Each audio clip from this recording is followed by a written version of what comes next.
বর্তমান অনেক নাস্তিক দেখা যাচ্ছে, আগেও ছিল, এখন আরো নতুন নতুন নাস্তিকের আবির্ভাব হচ্ছে।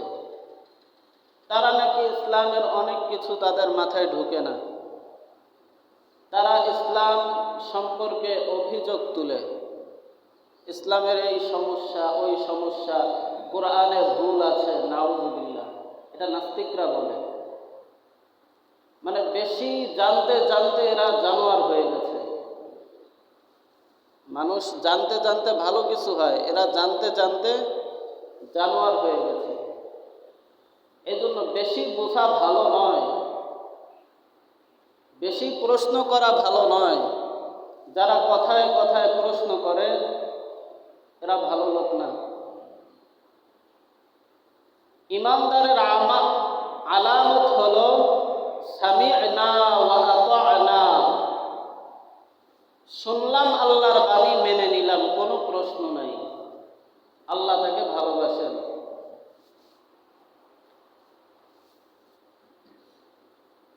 ইবলিস সে কিন্তু আল্লাহর নৈকট্য একজন বান্দা ছিল, নৈকট্য, সাধারণ বান্দা নয়, বরং সে ছিল মুআল্লিমুল মালাইকা, ফেরেশতাদের উস্তাদ। ফেরেশতারা তার কাছে পড়াশোনা করত, এমন পর্যায়ের একজন শিক্ষিত লোক। বেশি শিক্ষিত হওয়ার কারণে কি হয়েছে, বেশি বোঝার কারণে কি হয়েছে, সে মনে করছে আমি তো বড় শিক্ষিত, আমার থেকে আর কে বেশি বুঝে, আমার থেকে আর কে বেশি জানে। জানতে জানতে সে আল্লাহর উপর প্রশ্ন উত্থাপন করল। বলল, আল্লাহ, এটা কেমন যুক্তি আপনার? আমাকে বানাইলেন আগুন দিয়ে, আমার গতি উপরে, আর এই আদম আলাইহিস সালাম তাকে বানাইলেন মাটি দিয়া, মাটির গতি নিচের দিকে। তো আপনি তাকে সিজদা করতে বলতেছেন, এটা তো আমার মাথায় ধরে না, বেশি বুঝছে। আল্লাহ বললেন, এতদিন তুই আমার কাছে ছিলি প্রিয়, প্রশ্ন উত্থাপন করার কারণে আজকে তুই আমার কাছে হয়ে গেলি সবচাইতে নিকৃষ্ট, আজকে তুই আমার কাছে হয়ে গেলি সবচাইতে অভিশপ্ত, আজকে থেকে তুই আর দামি নাই। দেখেন কত ইবাদত করেছে। সর্বনিম্ন বর্ণনা, ইবলিসে ইবাদত করেছে ৮০,০০০ বছর। আল্লাহ পাক রব্বুল আলামিন তার এই ৮০,০০০ বছরের ইবাদতকে বরবাদ করে দিলেন। আল্লাহর কাছে গ্রহণযোগ্য হইল না। কেন হলো না? সে বেশি বুঝছে। তো বর্তমান বাংলাদেশে তাকাইলে এরকম দেখা যায়, আমাদের মতো হুজুর, হাফেজ, মাওলানা, মুফতি, ডিগ্রির অভাব নাই, ভালো ছাত্র, তার হেদায়েত নাই, আল্লাহ তাকে কবুল করে নাই। সে বলে কোরআনের ভিতরে সমস্যা আছে, সে বলে ইসলামের ভিতরে সমস্যা আছে, তার মাথায় ধরে না। নাউযুবিল্লাহ। তারা বলতেছে আমাদের নবী নাকি চরিত্রহীন নবী। নাউযুবিল্লাহ। তো আল্লাহ যদি হেদায়েত না দেন, সে হেদায়েত পাবে না। আল্লাহর রসুলের চাচা আবু তালেব আল্লাহর রসুলের কাছে কত না প্রিয়, আল্লাহর রসুলকে এত ভালোবাসত। আবু তালেব হায়াতে থাকাকালীন আল্লাহর রসুলের কেউ ক্ষতি করতে পারে নাই। আল্লাহর রসুলের শরীর মোবারকে কেউ একটা ফুলের টোকাও দিতে পারে নাই। এত মহাব্বত করত আবু তালেব, কিন্তু হেদায়েত নাই। মরণের আগে নবী চাচার কাছে গিয়ে বলতেছে, চাচা যান, জীবনেতে আমার অনেক উপকার করলেন, এখন আপনার মৃত্যুর সময় আপনি একটু কালিমাটা পড়ে নেন, লা ইলাহা ইল্লাল্লাহ, এটা বলে নেন। আমার নাম বলেন আর নাই বলেন, মুহাম্মাদুর রাসূলুল্লাহ বলেন আর নাই বলেন, শুধু বলেন লা ইলাহা ইল্লাল্লাহ।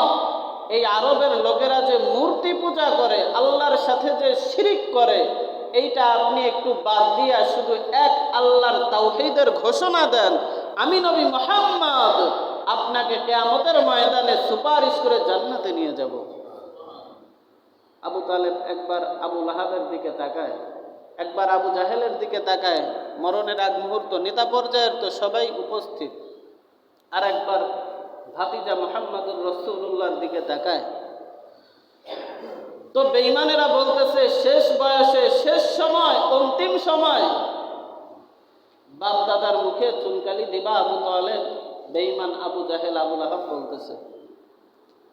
আবার নবী তো বলতেছেন কালিমাটা পড়েন। শেষ পর্যন্ত বললেন, ভাতিজা, আমি তোমাকে খুব মহাব্বত করি, কিন্তু তোমার এই কথাটা আমি মানতে পারলাম না, আমি কালিমা পড়তে পারবো না, আমি আবার বাপ দাদার মুখে চুনকালি দিতে পারবো না, মরণের আগ মুহূর্তে আমি আমার বাপ দাদার মূর্তি পূজাকে ছেড়ে দিতে পারবো না। নবীর মন খুব খারাপ।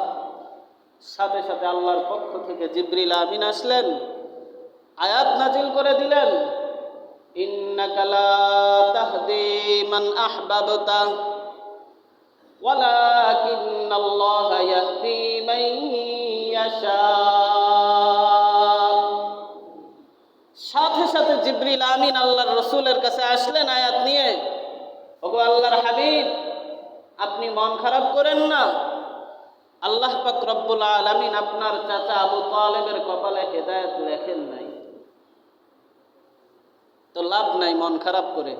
আল্লাহর রসুল সান্ত্বনা গ্রহণ করলেন, যেহেতু আল্লাহ তাআলা হেদায়েত রাখেন নাই, তো আমার আর মন খারাপ করে লাভ নাই। দেখেন আজকে এত বুঝাই, এত বলি, একদল মুসলমান এই রমজান আসতেছে নামাজ পড়বে না, রোজা রাখবে না। শুধু কি তাই, অনেক জায়গায় দেখা যায় দোকান ওপেনে খুইলা, চায়ের দোকান ওপেনে খোলা থাকে, সরাসরি মানুষের সামনে, রোজাদারের সামনে খাওয়া দাওয়া করতেছে। এগুলো গজবের কারণ ভাই। অন্তত এলাকার দোকানগুলো, খাওয়া দাওয়ার দোকানগুলো অন্তত রমজান মাসে আপনি খোলা রাখেন না দিনের বেলা। আপনি ইফতারির সময় ইফতারি বিক্রি করেন, মাগরিবের পর থেকে আপনি চা বিক্রি করেন, আল্লাহ তাআলা চাইলে এর ভিতরেই বরকত দান করবেন। আল্লাহ পারেন?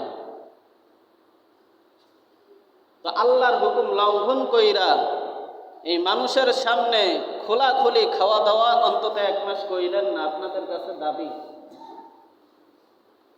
এটা একটা ফরজ ইবাদত, এটা কোনো নফল ইবাদত নয়, এটা আল্লাহর বিধান। এটা আল্লাহ বলেন আমি ফরজ করে দিয়েছি, শুধু তোমাদের উপর নয়, কামা কুতিবা আলাল্লাযীনা মিন ক্বাবলিকুম, ইতিপূর্বে যত নবী রাসূল আসছে তাদের উপরে এবং তাদের সমগ্র উম্মতের উপর আমি আল্লাহ এই রোজা ফরজ করে দিয়েছি, সবার উপর। হয়তো বেশ কম আছে।